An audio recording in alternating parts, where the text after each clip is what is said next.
and gentlemen,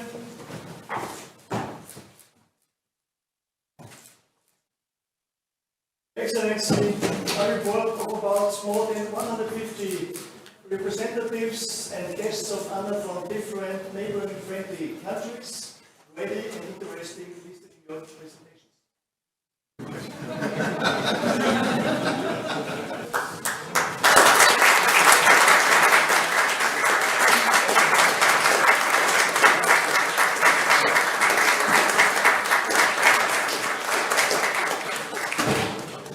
So please take a seat.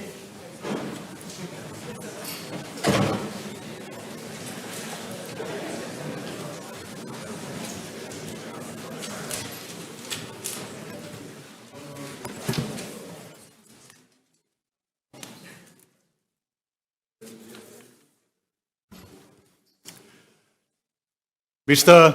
President, Madam Defense Minister, Your Excellencies, ladies and gentlemen. It is a great honor for me as the Director Training of the Austrian Armed Forces and the Commandant of the Austrian National Defense Academy to welcome the President of the Czech Republic, Petr Pavel, to our Academy today. Welcome, Mr. President.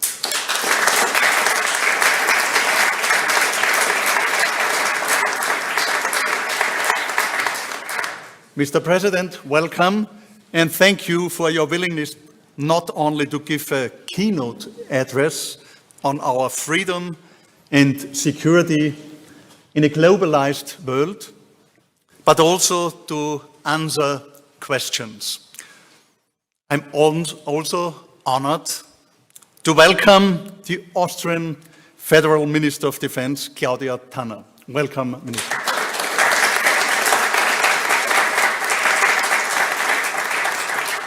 And because there are so many distinguished guests here within our state hall, I would end now and welcome to words of welcome on a general basis. I would say thank you for the persons represented or representing the other organizers of today's event.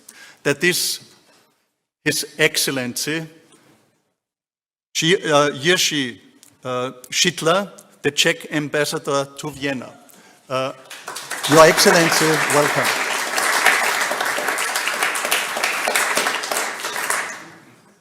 I would like to welcome also the former Federal Minister of Defense and the President of the Austrian Institute for European and Security Policy, Werner Fasslabend.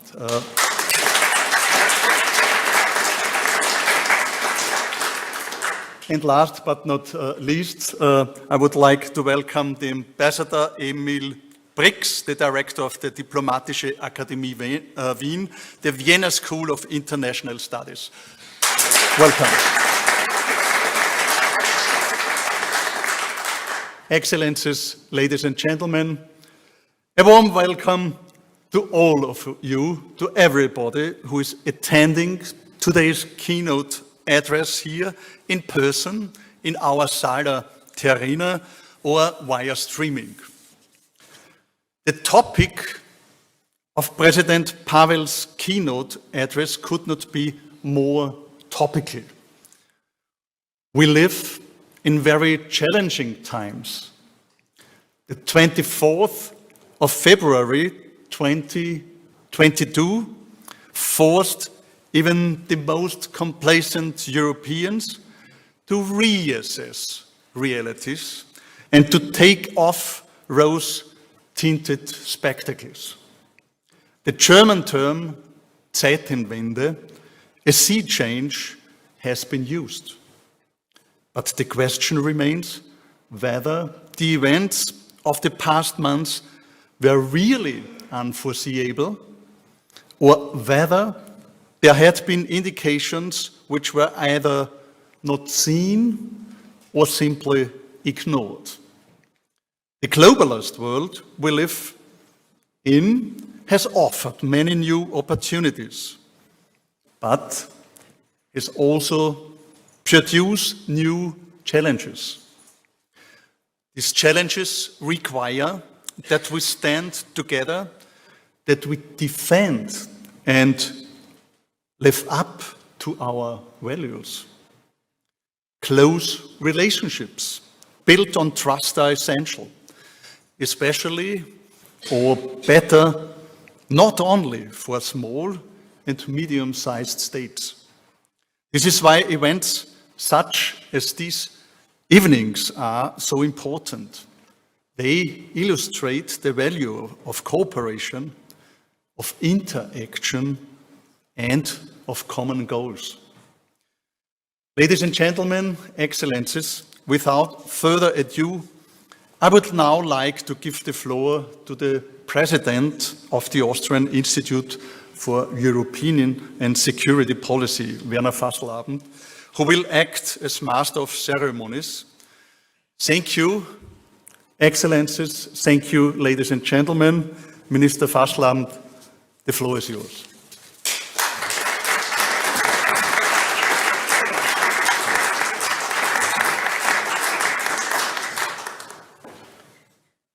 Dear Mr. President, dear Mrs. Minister, Excellencies, ladies and gentlemen. For me, it's a really great honor and a great pleasure that we can welcome today the President of the Czech Republic, General Petr Pavel. And when I say this is not only the fact that he is stemming and coming from a military family, and he himself has a strong military career, an outstanding career, starting with just a normal way. And therefore, I also want to say maybe a few words to the person of the President. President Pavel was born in a small but very well-known town in the western part of the Czech Republic. Everybody in Austria would know Marienbad. And it's a great pleasure that you were very close, not only well to the Austrian world and also Austrian history, when I may say that, but also when you started your military career, one of the places where you went was not only the famous King's College in Great Britain, but of course just a normal military education at the Vysoká vojenská škola in Brno. And insofar, there certainly was quite some relationship. And afterwards, he had a career not only as the commander of special forces and in different functions, but he also became a war hero in the war in ex-Yugoslavia in Crimea, when he managed to bring out a really endangered unit, and he also became awarded for this achievement. And later on, of course, he continued nationally and internationally his career. He became the deputy and then also the general or the chief of the general staffs in the Czech Republic. And afterwards, he even became also the chair of NATO's military committee. And insofar, it certainly is an outstanding career. But today we will not only look at his military career, but we really also appreciate that he stood up and was ready to become a candidate for the presidency. Because, you know, from Austria, we were looking very intensely, of course, to the Czech development. And Václav Havel certainly set standards with an international level that was outstanding.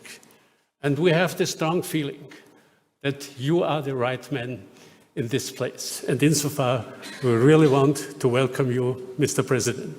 And we're looking forward to your words. Please take the floor.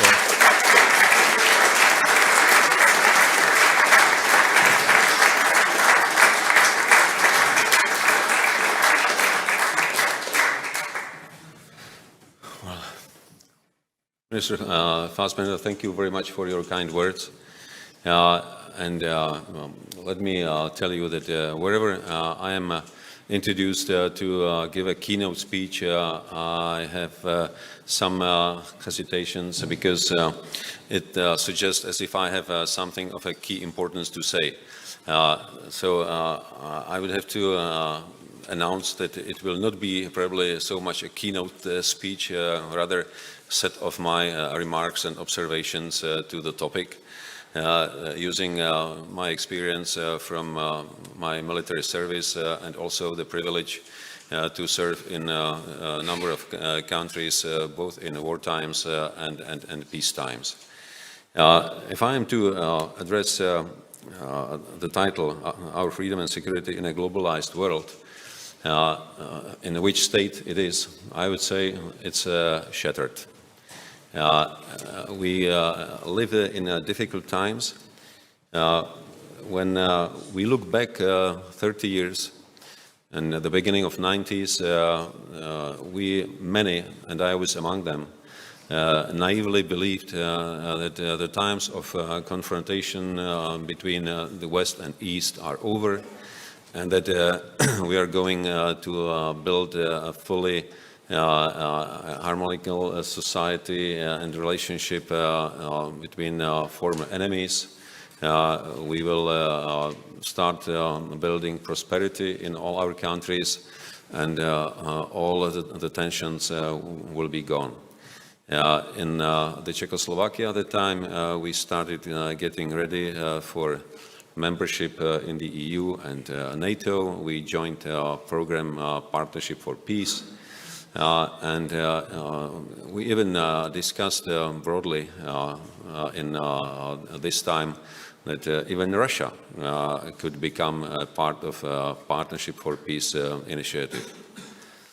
Then, by the end of the century, we came to getting members of the alliance in 1999.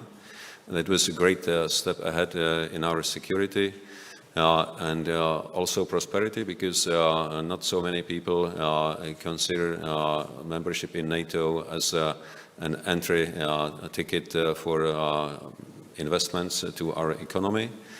So it was also a great step for us to become later on members of the EU. So it all looked pretty well. Then we lived through an experience of 9/11, 2001, and declared a global war on terrorism. And suddenly the world changed. Article 5 of NATO was declared for the first time in the existence of the alliance. And even though it didn't have a direct military meaning, it was reflected in all of us getting to Afghanistan and fighting war against terrorism in Afghanistan and in a number of places around the world. And being so busy with fighting terrorism, we haven't noticed so much that Russia started dramatically changing. And in the first years of the new millennium, it still looked promising. NATO-Russia Council was established. We had a number of consultations with Russia.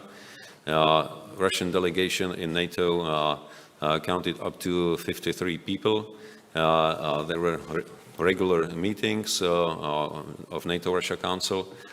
But at the background, especially with the change in Russian leadership from President Yeltsin to President Putin, there were clear revanchist tendencies and Russian imperial tendencies in their foreign policy, which remained, unfortunately, mostly disregarded. And that led to a situation when President Putin in 2007 addressed the Munich Security Conference with a speech that could have been a cold shower if it was listened to carefully, but unfortunately it was not. Then we came to the Bucharest summit in 2008, where we invited that time Ukraine and Georgia to become new members of NATO without setting clear date. We raised a lot of expectations on their side. We created a lot of pressure on the side of Russia and some level of confusion among the allies, because not all of them were so excited that as President Bush, who was pushing for this announcement. And then we saw the military operation of Russia in Georgia in 2008. And then since that invasion to a sovereign country was left actually without any response, we saw a situation developing up to the annexation of Crimea in 2014. Could we have prevented that?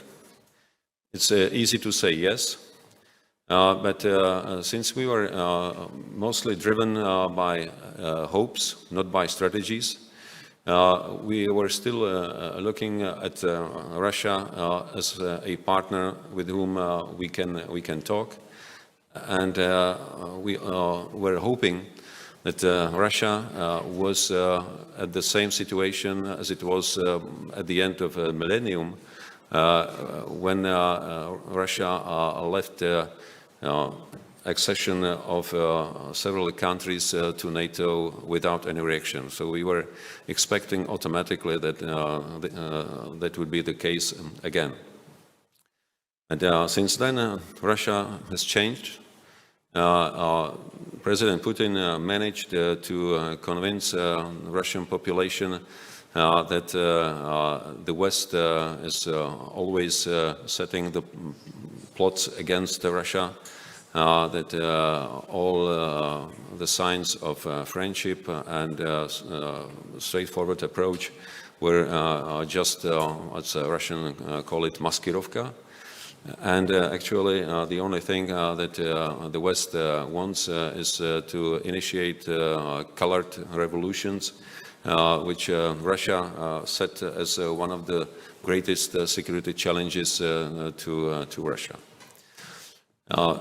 Before that, we saw another interesting thing coming, and it was something that is called Gerasimov Doctrine.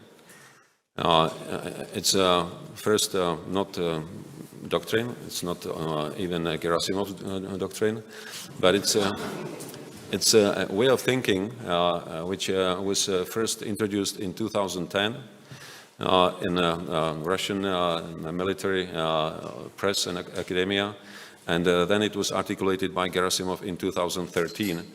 And it was actually first setting what we now call hybrid warfare, hybrid threats. Russian never called it that way. They called it non-linear warfare. And in fact, what did it mean? They went through the lessons made in a Cold War, and they realized that they cannot defeat the West by military means, by arming. They cannot defeat the West by economic tools. They cannot defeat it by the power of science. But they learned the lesson from the old masters like Sun Tzu. And one of the lessons says that if you cannot be as strong as your enemy, make it as weak as you or even weaker. So when they thought how to make West weaker than themselves, they focused on one of our greatest vulnerabilities, which is the openness of our system. So they focused on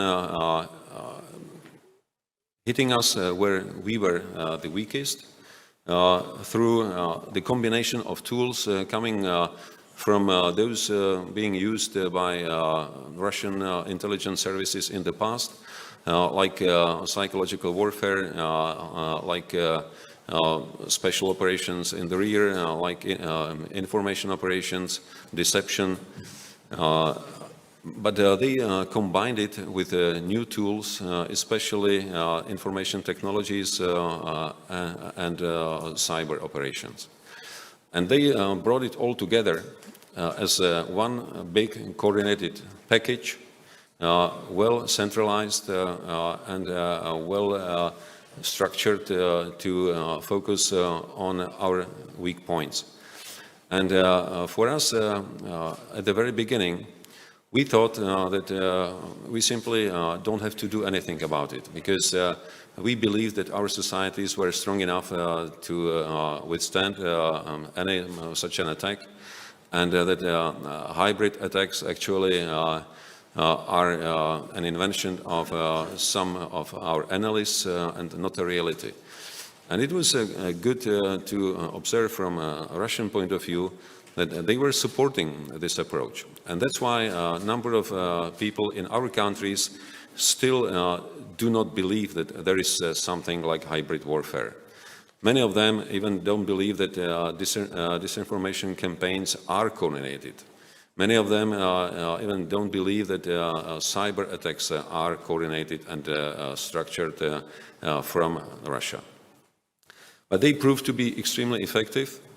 And before we learned how to at least partially react, they managed to divide us, they managed to insert confusion, they managed to insert distrust amongst our populations, distrust to the authorities, distrust to politicians, distrust to media. And what we see now is kind of confusion that is reflected inside our own societies, where we have difficulties to even agree on where and who our enemy is. So it is not just about Russia, but Russia was obviously at the beginning of it. But since the annexation of Crimea, we learned that Russia is not a partner, even though it remained a partner on paper, at least in NATO strategic concept for almost 10 next years. But we realized that we have to do something about it, and that's why this pressure brought us together and made us to agree on a number of sanctions, on reinforcement of eastern flank of NATO, on extending cooperation to a number of our partners and around the globe, and in fact to come up with a number of measures to reduce the power of Russian hybrid warfare. And then we got struck by the aggression against Ukraine, which again a number of us didn't believe it would happen. And it was because we simply assessed Russia through our own perspective, through our own assessments. Very few of us believed that President Putin will opt for the worst possible option for Russia, but he did, because he didn't see it that way. They saw it, and it was presented in that way to Russian population, that they didn't launch any war. They are acting in self-defense, as being pushed to the corner, as the last resort. And this is what we face now. Russian population in vast majority doesn't accept the idea that they launched an aggressive war against sovereign nation. They do not accept that there is something like international law. They do not expect that. They do not respect that there is something like a UN Charter that they should also follow as signatories. So this is the situation where We have one big country with a huge nuclear arsenal, openly disrespecting existing world order. And then we have at the background another such a big country, China, that is not perceived by many as a strategic challenge, but it is at least a strategic competitor or rival. And China is clearly in this setup on the side of Russia. What we can see is probably the beginning of a new era of strategic competition, this time not ideological West against ideological East, but rather democracies against different forms of authoritarian regime. We can broadly divide countries around the world into 4 groups. One, the world democracies who would like to preserve existing world order. Then at the opposite side, a group of autocratic nations who would like to change existing order. And in between there are 2 groups, one of them who are more or less happy with existing order and willing to cooperate with the democratic world. And then part of the countries that are more or less happy but willing to change if it is more profitable to them. And this is the era in which our world will definitely not be safer. It will be more complex, but it will also be more and more globalized because of a number of links that we have amongst ourselves. So in this extremely difficult environment, we have to think what we can do. Can we preserve the world order as it is? Or has the time come to accept that the world has become multipolar and that potentially China has some right to adjust the world order to fit more to their needs and interests, because we have to accept that the world order as it exists today is tailored to democracies.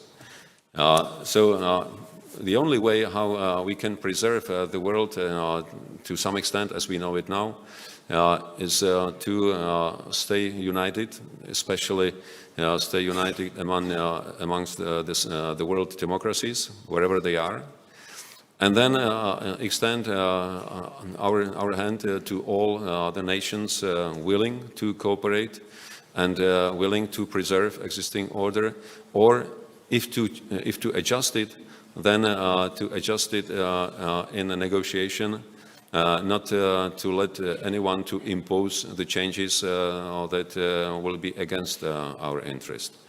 So it is probably the beginning of era which we live in, and it will be very demanding.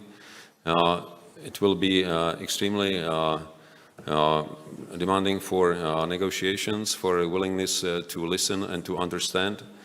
And that's why I think we have to be very open in our minds to listen to our partners from Asia Pacific, from Africa, from Latin America, because they have lots of their own views that don't have to be necessarily against our own, but are different in their perspective, and can be definitely right and would deserve our consideration. We will also have to be very careful about one more challenge beyond terrorism, which is definitely not dead, beyond all autocratic countries around the world, and it's our own internal enemy, and that's populism. I define it clearly as an enemy because we probably don't consider it that seriously, but it can very easily dissolve our countries from within. And it is as dangerous as any other threats from the outside, Because if we allow the discussion, our internal political discussion, to be distorted by wishes and promises, if we let ourselves get away from the facts, if we stick to exaggerated political correctness, we will probably not be able to cope with the problems of our world as it is today. I will end up here and stay open to your questions. Thank you.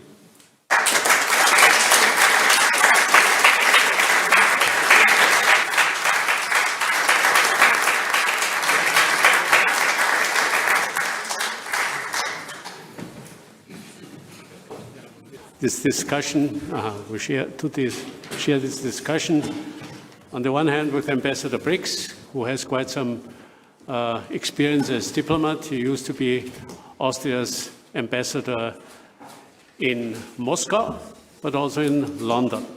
And at the other side, we also have a very experienced military man. He used to be the chief of staff for 2 ministers, and now more than 1 decade, he has been the commandant of the National Defense University, something that has quite some history. And okay, we will try to ask a few questions to you, Mr. President. And maybe let me start myself with a short question.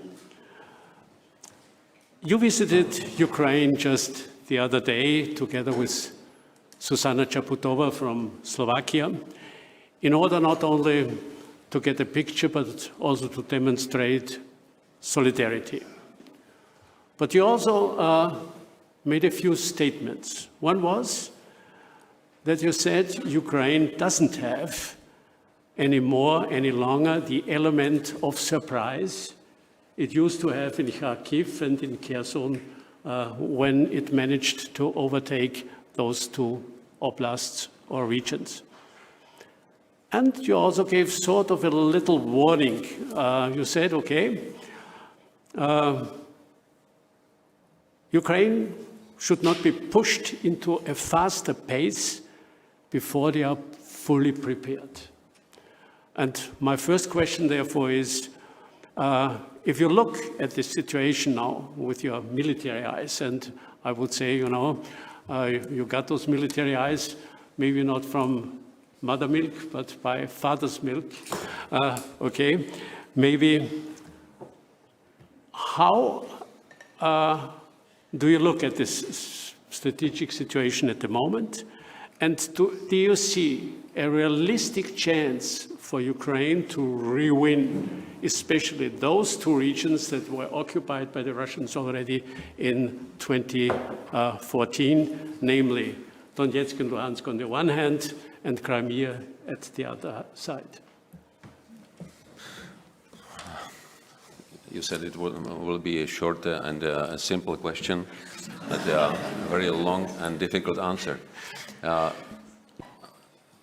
Well, first, I didn't exactly say that that the moment of surprise is impossible, but it will be more difficult to achieve because Russians, however, they are ineffective in their war fighting against Ukraine.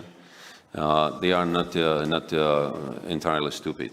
So they learned their lesson from this first Ukrainian offensive, and they will probably not do the same mistake twice.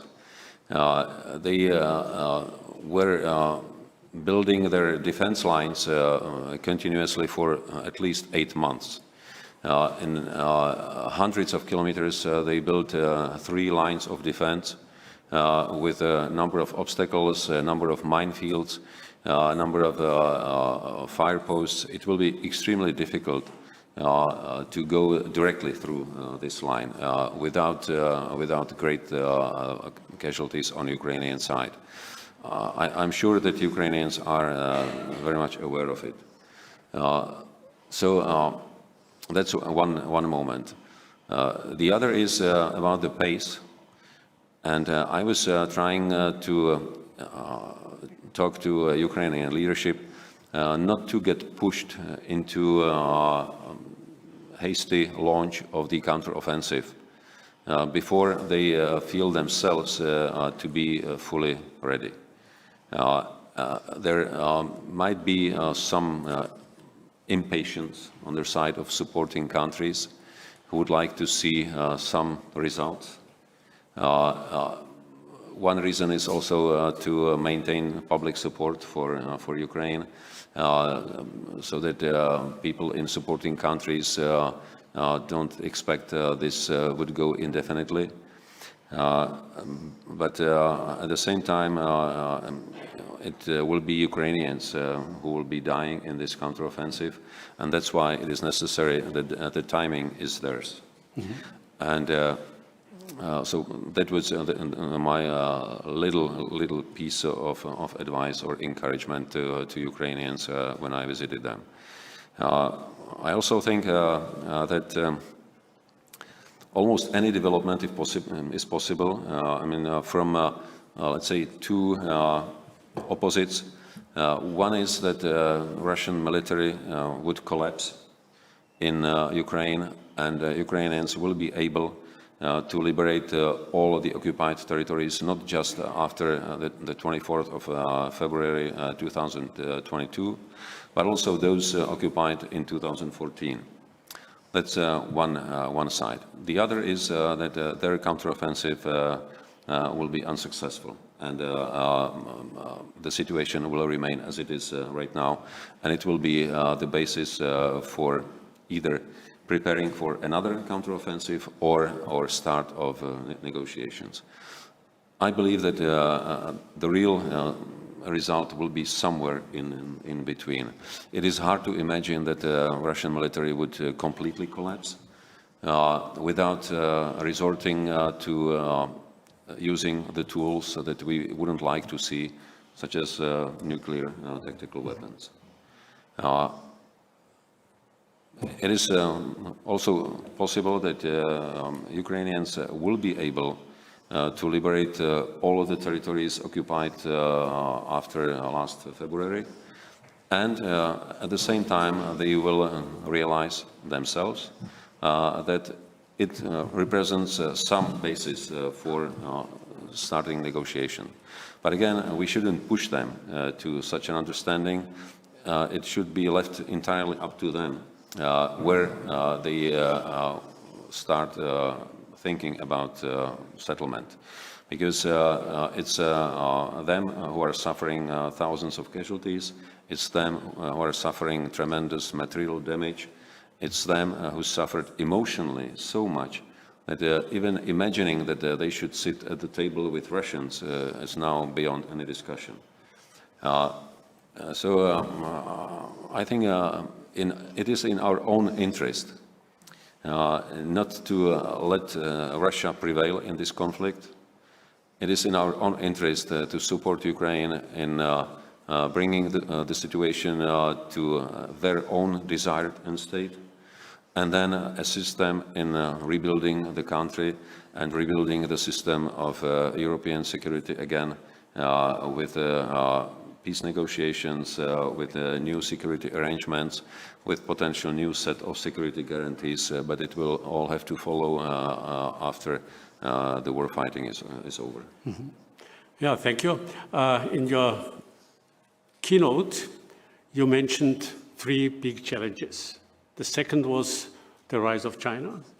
And you talked about it from the question of democracy versus an authoritarian system, a new rule of the world. On the other hand, of course, we are confronted with a complex situation that reaches from North Korea over Taiwan to the South China Sea.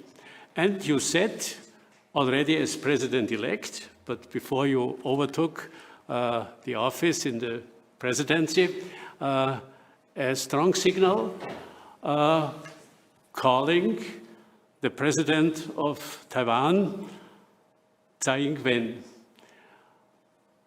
How do you see, or why did you do this signal? And how do you see the situation in the region? How do you see also the importance of the Taiwan question or the South China Sea question for European security and for politics? Okay, let me first correct a little bit. I didn't call President of Taiwan. I was called by President of Taiwan. And since she's a woman, I took it as a matter of courtesy to accept the call. So I think it's a different story, but still a sign of goodwill towards Taiwan. Czech Republic has a lot of relations with Taiwan, especially economic. There's a lot of Taiwanese investments in Czech Republic, and we preserve the right to maintain these contacts wherever China thinks about it, without disregarding the policy adopted by our government, that is one China policy. It's our own. The whole China policy is now under the review. And we want to maintain relations with China at the basis of mutual advantage and mutual respect. But at the same time, we will not allow any interference into our own internal affairs, and one of them is our relationship to Taiwan.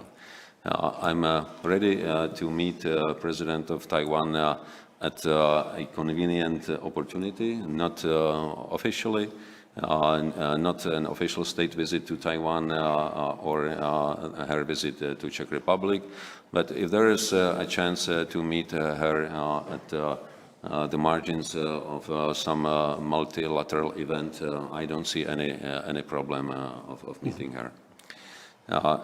With regard to China, in my view, will be our challenge for the future, much more than Russia, even though that some might think that China is some kind of a smiling, fluffy panda. It's not. China is a country that is desperately trying to present a nice face. But China is a country with a very strong autocratic rule based on fundamentally different principles than our own countries, with fundamentally different long-term objectives than ours, and with a clear intention to dominate the world in all the areas. And they are building all capacities to be dominant power, including military.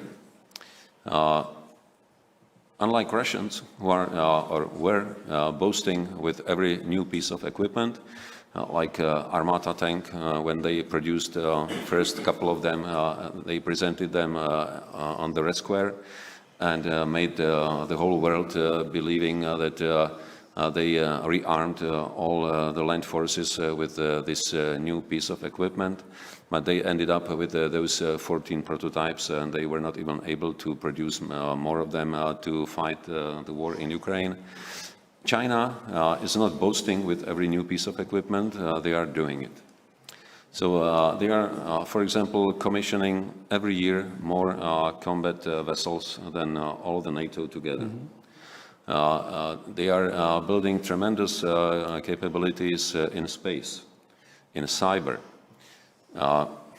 Only what we have from available sources, China has more people in their cyber force than are many of our militaries together. So, in fact, we have to take China seriously. We cannot let ourselves deceived by Chinese narrative of cooperation, of cultural exchange, of access to education, because it is all driven by long-term strategies that are clearly aimed at achieving Chinese goal. We were for a long time blind because we thought that China suffered a lot at the second half of the last century, and now it's time to let them breathe. So we actually opened the door to our best universities, and Chinese used this opportunity in full. Now we feel to be a little bit surprised by the speed of their progress, and we are just facing consequences of what we have allowed. We have to live with that. There is no need to portray China as a direct enemy. We don't have to push to isolate China. It's nonsense. It cannot be done. But we have to be aware of true Chinese intentions. We have to be aware that China is not a peaceful country. We have to be aware that China declared openly that they will integrate Taiwan through any means, including military. They are getting ready for it in a very open way. They are organizing exercises around Taiwan, clearly pointing to the direction of isolating Taiwan from any external support. And if we look back on Hong Kong, Taiwan is the next step. If we don't want Taiwan to end up the same way as Hong Kong, we should be aware that Taiwan needs our assistance. When it comes to South China Sea, it is our problem, even though it's so geographically distant, because through South China Sea, about half of the global trade of goods is coming to our shores as well. So if there is any military conflict in that area, we would feel it in Europe in a couple of days or latest the weeks. And it will be very difficult. We all remember what COVID did with some problems with global trade, and it was not the war, it was just COVID. Lots of the production of critical assets are now being produced in Asia Pacific. We transferred or allowed the transfer of this production to that area. We got dependent on that area, and now we have to find a way out of it. So these are all aspects that we have to be aware of when we deal with China. Thank you. Because we want to use your capability fully, I ask now Ambassador Brix, to ask a question or ask questions and make a statement. Thank you, Mr. President. You talked about Russia and China and see them as the main rivals at the moment. I fully agree. I fully agree with your position on Russia from my experience there. Let me just mention one thing. I was on the Red Square on 9th of May on various occasions. And the Kremlin was always trying to make sure that there is clear skies, that they can send all their nice airplanes over that. But even Mr. Putin did not always succeed. There were some times when he could not do away with the clouds on the sky. So I think there is an uncertainty which we should also take into account, and hopefully take into account. And I am a diplomat, Austria, neutral country. I would never have thought that I would ask you to send as soon as possible your Czech fighter planes to the Ukraine, which you somehow already mentioned. And so my question, I have two questions. The first question is actually, everything that you said concerns Europe, but you didn't talk about the European Union. You talked about NATO, you talked about the challenges, but not so much about the European Union. And if I have a concrete question, which has to do also with the military, but is European, it's the question of this shield, a missile shield. And my question is, are you more on the side of Mr. Macron, the fast and furious Frenchman, or are you more on the side of Mr. Scholz, the slow and, let's say hesitant one, but the one who wants to wait for the Europeans to be ready to produce enough material, and the other is saying actually it's urgent. we need to have this shield. I understand that Austria is more on the side of that we need them right now, and I'm almost sure that you would agree on that. But that would mean that Mr. Macron and the French, you have to be convinced of these sort of things. And this is typical for Europe. And many of the issues you raised have to do with this idea inside of the European Union, where you have different concepts of how to deal even with Russia or with China. In this context, as you know, Mr. Macron has to be mentioned as well. So how do you see this inner situation of the European Union?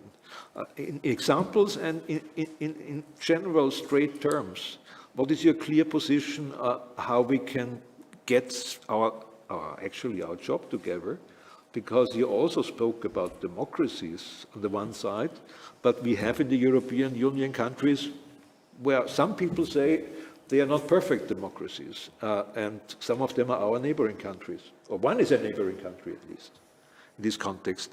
So how do you see, how can we defend these sort of issues in a quite uncertain situation of the European Union? That would be for another long time debate.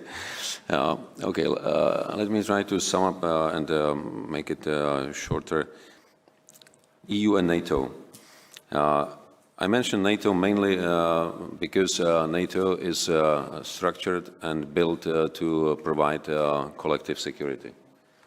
EU is not. EU never had an ambition to deliver collective security to its members. There are two main tasks on the list of European security and defense policy, and it's crisis management and cooperative security. That means cooperation with partners.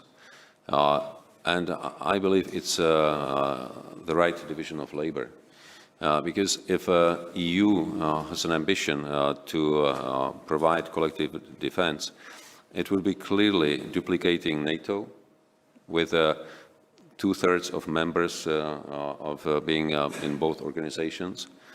It would mean that we would have to double all of the structures that NATO was building for now almost 80 years, including command and control structure, including strategic intelligence, logistics, communications, and a number of other assets that are existing in NATO, are well proven, people are well trained, established procedures. In fact, all this would have to be built in the EU separately. Countries don't have resources, primarily human resources, to man this parallel structure. And the only result would be that we would make, if we go that way, we would make EU not capable enough to provide for collective defense, and we would weaken NATO so that it wouldn't be able to provide for collective defense. It's exactly what Vladimir Putin would welcome. It would be exactly what we shouldn't do. So that's why I think when we talk about European defense, let's not talk about European army, as Emmanuel Macron used to say some time ago. But now he himself moved to the understanding that we can achieve better European defense through strengthening European pillar of NATO and extending cooperation to partners who are members of the EU, but not NATO. That's a quite promising way to go, and I believe it's also the idea that we should develop by growing up in Europe, because we cannot rely on the United States forever. The United States will not be here when they get committed in Asia Pacific. United States will be increasingly busier with China in a number of areas, and even though they most probably will remain in Europe, it will be not their main effort. So whatever bigger problem we will face, we will have to deal with it on our own. So it's a proper time to think about developing what in military terminology is called strategic enablers, because up to now, whatever bigger military operation was launched, it was always dependent on American capabilities. American strategic airlift, American strategic intelligence, American strategic logistics, because we don't have it in Europe. And that's the challenge that we have for the future. I think we should focus our attention that direction. Okay. General Csitkovits. Thank you. Mr. President, perhaps you will be surprised that the military is asking you the following question, but on the one hand, it's part of our portfolio, part of our tasks, our mission. On the other hand, you mentioned within your keynote speech the threats from Russia going to open societies, the hybrid warfare, and the distrust perhaps within open societies. And the third, a few seconds ago, you mentioned the necessities what we have to obey within the European Union. In former times, or during the Cold War, Austria recognized that national defense is not limited to the armed forces. Therefore, we had a comprehensive national defense, consisting not only of the pillar military defense, but of psychological, economic, civilian defense, and of course the fourth pillar, the military defense. Could you imagine, because from my point of view it's a necessity, the psychological effect that the society is able to defend itself, that the society knows where you have to strengthen your necessities. And this would lead up to stock building, diversification, resilience of the society and so on. Could you imagine that such a comprehensive approach to defense could be even implemented within the European Union? It's a really good question. Let me start by saying that living for so long in peace in Europe, with the exception of war in former Yugoslavia, we got used so much to our own comfort that we cannot even imagine to sacrifice part of it for our own security. We all believe now, many of us, that the defense and security is a business of those in uniform, being it in a national service or in service of international organizations. The war in Ukraine showed us a lesson that whatever the progress we made in technologies, the war becomes or remains as brutal as it used to be in the past, and that in the war people are dying. In some areas, even in large numbers. It doesn't avoid civilians. It doesn't avoid huge material damage. So if we want to be successful in defending ourselves, not just against military attacks, because current conflicts are being run on multiple levels and domains. In fact, both Russia and China do not distinguish, as we do in our theory, between the time of peace, crisis, and war. For them, it's one continuum. And, the history of the mankind is just one continuing conflict. And what is changing is the set of tools and the intensity of use of these tools. So, in fact, once we accept that we are confronted with a systemic rival like China and Russia, we can expect that we will be confronted at different levels. Economic level, information level, or rather disinformation level, cyber level, and many others. And on top of it, there is also a military level. If we want to be successful in defending ourselves against all these levels, it includes the whole society, it includes all areas, it includes resilience of individual citizens, and also the whole system of our countries.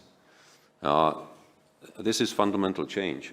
Not all of us understand that even after the beginning of war in Ukraine, there are still people who don't get it and will need to be convinced that this is the necessity. And we will also have to open a public debate that sacrifice is something that did not disappear from our life. And it's necessary if we want to preserve the freedoms and the benefits of living in democratic societies. And that sacrifice doesn't necessarily have to be sacrifice of life, as people in uniform promise to do. It's a sacrifice of potentially our own comfort or our contribution in kind for successful defense. And that is what we need. What we need to develop both nationally and within the EU and NATO. NATO is probably ahead of that because they understand successful defense in a very complex and comprehensive way. But there is still a lot of work to be done. Not necessarily militarizing our societies, but making everyone aware that the risks are not only dressed in uniform and equipped with firing weapons, but that the risks are hidden sometimes in a very nice suits and nice packages. Yeah, thank you very much for answering the panel question. Yeah, and another question. A short question on diplomacy, because, Mr. President, you mentioned it's too early in the Ukraine conflict really to be successful with negotiations, and you said the earliest time may be after the outcome of the next counteroffensive, or maybe even later, and then it may come in steps, the negotiations. So how do you see, when does the role of diplomacy really have a chance in this conflict? Is it decided on the battlefield, as we are all saying, including the diplomats? Or how do you see the possibilities of diplomacy in such a conflict? And who might be the people who can be helpful here? We know which countries are trying this. And I do understand from what you said about China, you don't think that China might be the best suited negotiator or mediator. Yeah. That's very difficult to say. On one hand, there is obviously always room for diplomacy. So we shouldn't leave diplomacy aside, waiting for some state of things. Any opportunity to look for options for peaceful solution is good. But at this point, clearly there is no basis for peace negotiation, because at this state of things, it's quite acceptable for Russia. That's why they say, let's accept status quo and we can start negotiating. It's totally unacceptable for Ukraine, and it should be unacceptable for us, because if we accept the status quo, we have compromised all our values with which we started supporting Ukraine from the very beginning. So usually the war or the wars do not end up with a total defeat of an enemy, like in the case of the Second World War and Nazi Germany. There was probably no other option. But the idea of totally defeating Russia is a nonsense. There is even no desire to totally defeat Russia, but defeat Russia in Ukraine. But of course, we cannot expect that Russia would accept to withdraw from all Ukrainian territories and not getting anything in return. So it will have to be pushed, forced, and the only way is to get a better position for negotiation through counteroffensive. And once Ukraine exhausts all options or powers to push forward, then it will be most probably at the time for them to realize that the time has come for the negotiation. But they will try to do it at the best possible situation on the ground. So that's why I think we really have to wait for the outcome of the counteroffensive, because believing that somehow out of the sky there will be someone coming with brilliant proposal and both sides will agree to it, and Russians will withdraw, Ukrainians will restore their territorial integrity, is simply idealistic. It will not happen. And which country is best suited? Obviously, the best would be someone who is respected by Russia. But who is now respected by Russia? Is it United States? Definitely not. Is it within the EU? There are no countries who would have sufficient weight and respect from Russia. So it could be either China, but China doesn't want to take that position. It could be India, but India will probably not take that position because India has some strong links to Russia and wants to stay away of the conflict. So it is difficult to judge who will be best suited to come up with that. I think probably the only way is to get the widest possible support from international community to exert sufficient pressure on Russia to start negotiation and then use all the skills of diplomacy to come up with a solution that will be acceptable by both sides. But at this point, it's really hard to imagine what such a solution could be. Yeah, thank you. I'm sure there are so many questions within the audience. There is a small opportunity to ask a question, and I start over there. Please wait until you get a micro, and please tell us your name and ask a very short and comprehensive question. Thank you. Retired Colonel Ernest, thank you very much. Sir, you mentioned China. A lot of people think there's a bigger threat by China than by Russia. Maybe not military-wise for Europe, but especially economically. China bought a whole harbor or an airfield in the middle of Europe. Even ecologically, when we see that China is building 8 to 10 coal-fired power stations every month, or the engagement of China in Africa or in South America or Middle America is enormous. What do you think can we do, or should Europe do, to prevent or at least minimize this threat by China? Okay, thank you. Maybe we take 2 or 3 questions together. Yeah, I have another one over here. Colonel Fronek. Thank you, President. I have a question concerning your keynote. You spoke about the weaknesses in our society and that it was used, let's say, to use a hybrid warfare by the Russians. You spoke also about how the population in Russia sees themselves. And we see that, as you said, we misunderstand them to a certain point because they think that they're in their rights. Do you think that the way to turn this whole thing around is to turn around the population's mindset in Russia again, like it was maybe 25 years ago? Would that be an option, or is this not an option anymore? Thank you. And there was a third one in the middle. Yeah, you can see it.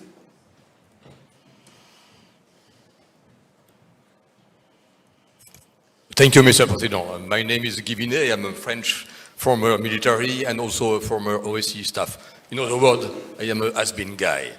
Nevertheless, I have a question, President. Apparently, it looks to me that today you are in Vienna, while you might have been in Chisinau because of the summit of the EPC, the European Political Community. The summit that you held last year in Prague, when you opened this as a hosting state, this new structure.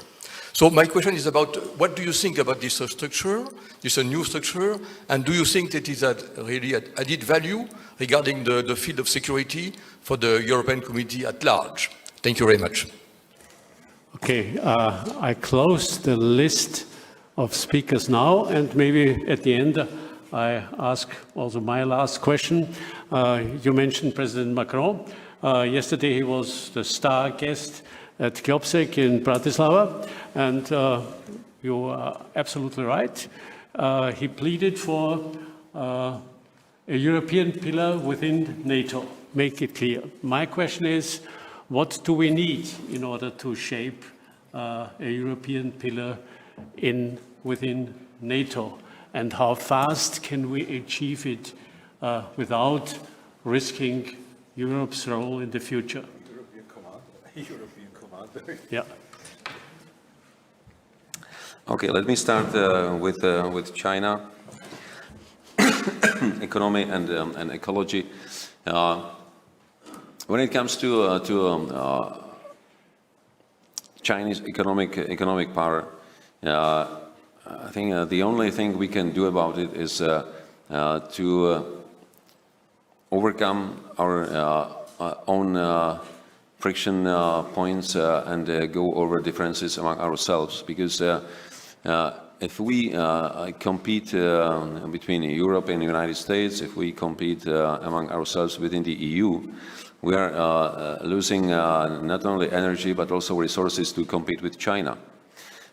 We were not able even to agree on one policy towards China in the EU so far. It's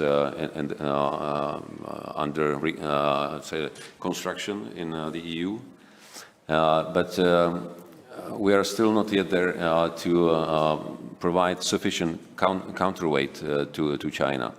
We are still quite prone to accepting large investments from China to different spheres of our economies, including critical infrastructure. And obviously China is getting influence through these investments, getting control of a number of countries. We are leaving too much space in Africa and Central Asia and Latin America for China, because we are still not pragmatic enough to understand that whatever space we leave open, China will fill it in their own interest. And we usually come up with too many conditions to cooperate with countries with a different level of democratic deficit, while China doesn't take any care about it. They come up with loads of money. They do not hesitate to corrupt local governments, get what they want, and stay there to have the influence. I'm not saying that we should corrupt leaders in many countries, but we should be definitely more pragmatic and probably not presenting too many conditions, but rather pragmatically cooperating and bringing these countries on our side. And making them willing to cooperate with us rather than with China.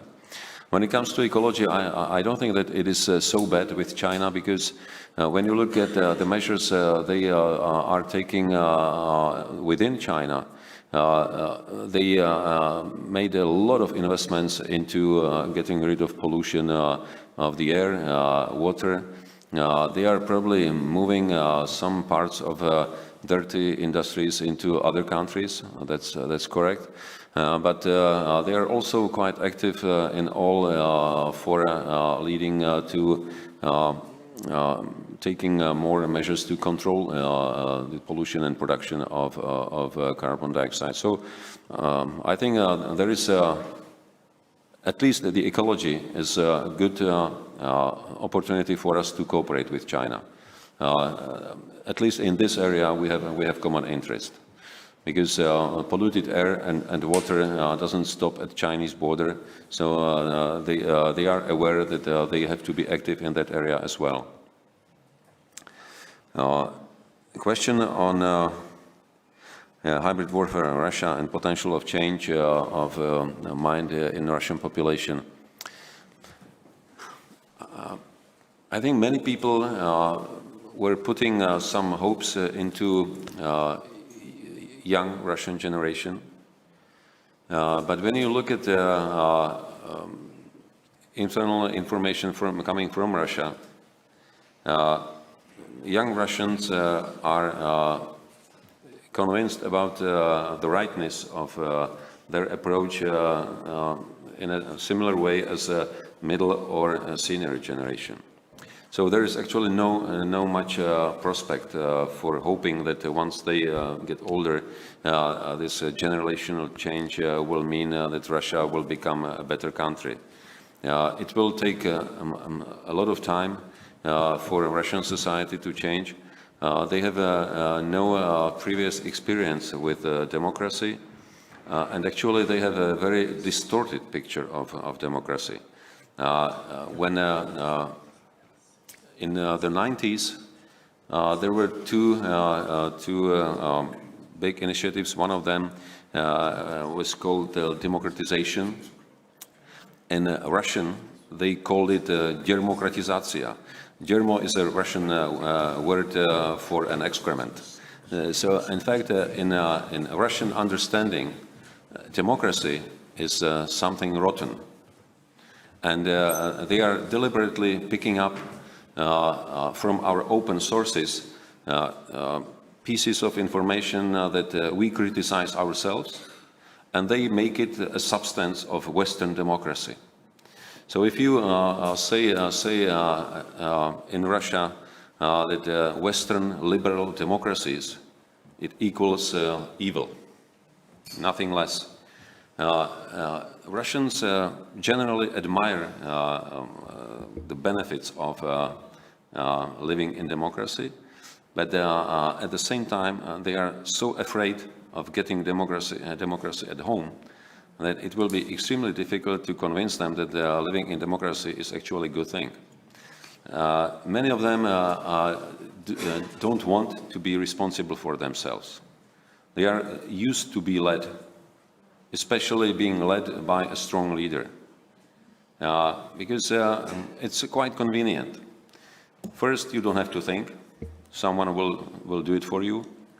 And if you complain about your life, you cannot blame yourself. You can always blame the leader because he is incapable. So they admire the power, they admire the force, but they don't admire someone who would be liberal, because liberal is almost the same word as loser. And Russians don't understand win-win situations. They either win or lose. They have the saying in Russian, "Я генерал, ты дурак. Ты генерал, я дурак," which translated in English means that if I am general, then you have to be stupid, and vice versa. We cannot be both smart. It's not possible. So it is critically important that we have a good understanding of a Russian way of thinking, but the same comes for China. So we need people educated in sinology, we need people educated in Russian studies, we need to understand how they assess what is going on around them. Because if we judge them based on our own algorithms of thinking, we will usually come to wrong conclusions. Then a question on EPC, why I'm not there and here. First, we have a division of labor within our top 4 institutional leaders, and Prime Minister is there because we agreed that wherever we have the issues dealing more with the EU broad spectrum of affairs, it will be an issue for Prime Minister as a top executive power. And when it comes to NATO, UN, and some other areas, it will be my responsibility. When I look at the EPC and its usefulness or not, it is a consultation forum. It was constructed in a way that it shouldn't be binding, it shouldn't be based on a firm agenda, it shouldn't be based on producing any specific outcomes or to-do lists. It was envisaged to be a discussion forum, allowing open debate. This is what we agreed on again with President Macron and other leaders in Reykjavik when we discussed the topics or possible topics for this meeting, and it was agreed by all that this is the way how they want to preserve it. So I think we shouldn't expect from it anything more. It shouldn't be institutionalized into another EU minus or anything else. It should be an open forum. And then another question on Emmanuel Macron and GlobeSec and European pillar of NATO. First, I have to say I'm grateful that President Macron changed the arguments from European army to European pillar, because it's more tangible. European pillar of NATO is well structured. We have in Europe most of the military installations necessary for collective defense. If we want to institutionalize it more, we have to come to an agreement, especially with our North American allies, that there might be a scenario where they will not be willing to participate. They will not object any activity, but they will not be participating, or at least one of them. And at the same time, that they wouldn't prevent use of these common facilities for the purpose of European defensive action. And in that case, all these facilities can be used in defense of Europe the same way as it was under the arrangement of Berlin Plus, where European Strategic Command, specifically Deputy Commander, because Supreme Commander for Europe is by definition American 4-star, but deputy is either British or French. In that case, Supreme Commander of Europe or European pillar could be a European commander and would be using all the existing capabilities, and on top of it, some capabilities of non-NATO EU members. Okay. Yeah, Mr. President, thank you so much, not only for the clear picture you gave us, but also for the far-reaching global perspective you gave us. And I think at least we owe you a very big hand for coming and for your clear words, for your analysis, for your keynote speech, and also for being ready to discuss with the audience. Thank you so much.